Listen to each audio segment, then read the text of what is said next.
Hello friends, this is your host Rakesh Kumar speaking with another yet video. We are here. In the previous video we had discussed about the dark cloud cover and we learned how to identify this pattern uh, using the theory only, but in this particular video we are going to see that pattern in the live charts and also we'll tell you how to trade them to the profits. Before I begin the video, I just wanted to remind you that if you have not subscribed to our channel yet, then you can subscribe it now to get the notifications of the latest video uploads.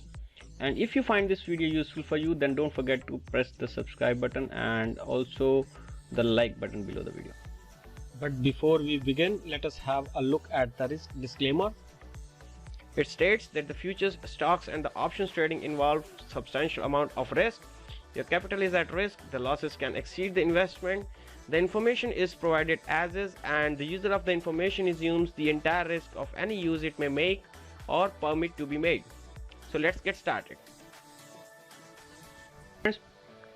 Okay friends, to start with, we have a chart here. This is a security chart, as I mentioned in the previous video also, that for the dark cloud cover we have 5 requirements to fulfill. And these 5 requirements are: first one is that it should have an existing bullish uptrend. There should be an existing bullish uptrend in the market. So looking here, what do we see? That there in this particular candlesticks pattern there was an established uptrend. You can say there were higher highs and higher lows forming here.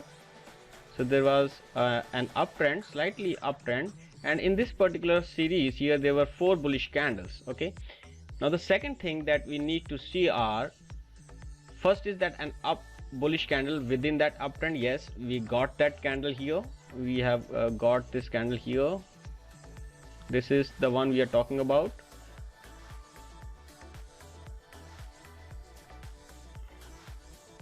This one is the candle that we are bullish candle that we are talking about. And then we need a third thing, that is a gap up on the following day. Do we have a gap up? Yes, we have a gap up opening on the following day. After that, what we need is the gap up turns into a down bearish candle. Does it? Yes, it turns out to be a bearish candle. Then the last thing that we need to check is that the bearish candle should close below the midpoint of the previous bullish candle. Now here, if I take my Fibonacci retracements and I pull this range here, then the 50% is coming out to be at 70.308, but our candle closed well below that and it even closed below 70.14, which was 61.8. So it fulfills all the criteria that were required for dark cloud cover to establish, but the confirmation is not there. The confirmation comes only when the following candle, the third candle, is also selling candle or a bearish candle. So in this case, see, if we have to trade this candlestick pattern here, we'll keep a sell order below the low of this dark cloud candle. This is red in color, and we'll keep our stop loss higher than this bullish candle that was there, and sorry, not bullish candle, higher than the high of this particular candle, and our take profit will be the next support level. Actually, this is not a measured move or a measuring a candlestick pattern where there is a measured move. This is not a measured move, but of course if we are selling, then we will be buying back into support. So whatever is the next possible area of support, that is where you are going to look for your targets, and your stop losses also should be such that they should be above this highest high here. In this case, it will definitely be this high of the day, because this bearish candle is opening gap higher. Now the second thing here is that you have to open a trade only if there is significant move before in the uptrend, because if some support is very near and you are selling this market into the support, that is not an advice, good advice. I think that will not be a good idea. Like here we see, this is the second example. Now you will be very easy to infer from the previous example that this thing was happening at the resistance. You see from the here price once reversed, then it took support here, and then again it reversed, then it again took, so this level was acting as a resistance already. And when we saw that the price gapped up and then closed below the 50% mark of the previous day, that hints to us that now there is a possibility that the price will start going lower, and this can be taken as a dark cloud cover. But there is no confirmation yet, because the confirmation comes after the next candle is also red in color. So the third candle is also red in color, so we can safely sell, but we also have to see that where is the next support. So in this case, because the next possible support region was here, and our approximately stop loss would have been 646. Okay, sorry, we are going to sell here at the close of this candle, which is 405 points was our stop loss. So we need at least 1215 points to have 1:3 reward ratio. So it was having more than that, it was having almost 1500 points possible reward, but it eventually came only up to 1271, which was still in the range of approximate targets that we were expecting, that is 1:3. So even if we would have opened a position at the close of this candle keeping a stop loss higher than this, then also we would have achieved our target in this case. So I'll say that you sell this market, this type of market, as close to resistance, so that your stop loss is tight and your take profit is huge. And also one thing I want to mention is that to keep your stop loss tight, don't keep it in the range of hitting the stop loss.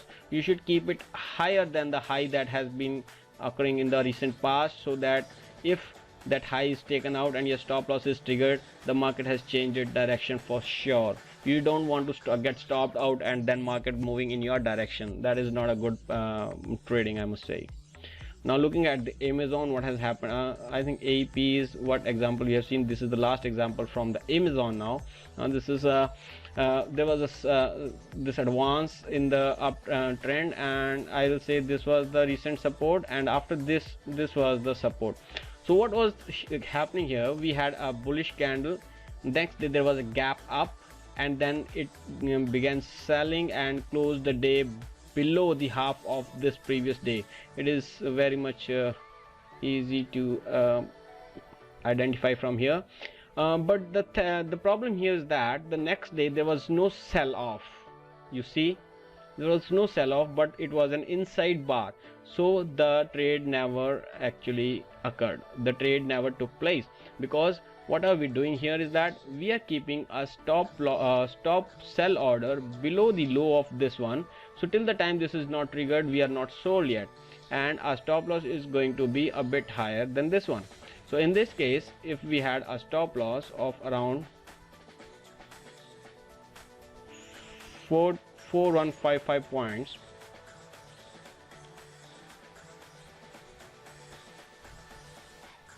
(4096 to 4115 points), so we were expecting some 12,300 points as a target. So did we get that? That we need to see what was the potential of the move. So yes, there was a potential of move approximately 12,223 points, 12,233 points. So yes, we could have sold this market with easy stop loss here and take profit level here, and it was achieved on, say, approximately in 11 days. So this is not a bad idea to trade such market. Now there are huge examples of such kind. If you open any security, you will find this. But my point is that you will not find such examples or such trades in the currency market. So stop looking for them in the currency market, because we don't have gap ups and gap downs. Most of the time we trade at the same price at the opening, unless it is a Friday and Monday gap. Okay, so we find gaps only on Fridays and Monday, and that is not worth trading. So you don't try this. But with the securities, if you are share market trader, securities exchange trader, then you can try this with the securities exchange. That is not a bad idea. Now before I finish this session, I also want to remind you that I always say this, that you can open a position whenever you want to. It's your money, that is not a problem. But the problem is that you should not blow out your account. If you blow out your account, then you will not be able to trade the next day. So the risk management or the proper money management is very important here. So what my piece of advice is that you never put more than 1% of your capital at risk on a single trade. So the idea is that now in this particular case where I was showing you an example here, if this is a stop loss, say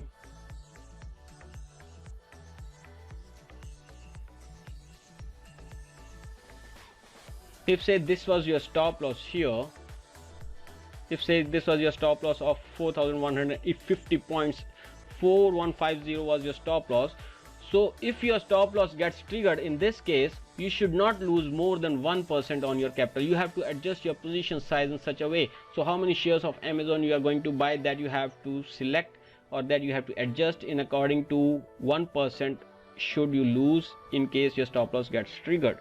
That is the essence of this thing. So that even after 10 trades, if you lose 5% or 50% of that, so you will be losing 5% of your capital. But in the next 5 trades, if you're successful, you're going to gain 3 times, that is 15%. So ultimately you will be in a not a 10% profit, because you lost 5%, you gain 15%. 15 minus 5 is equal to 10.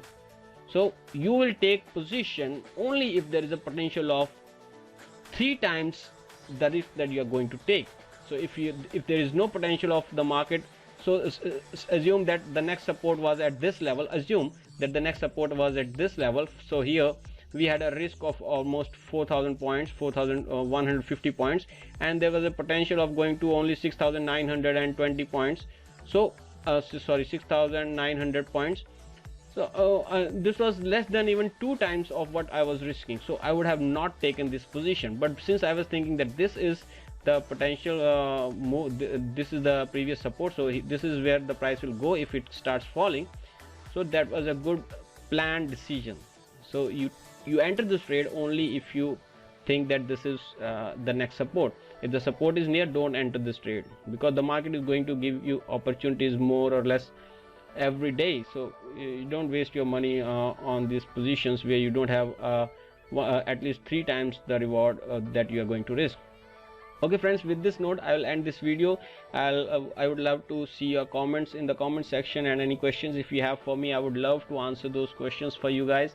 And if you have any particular pattern or candlesticks that you want to know about, feel free to write in the comment section. I will again be very happy to answer those also. Thank you very much for watching.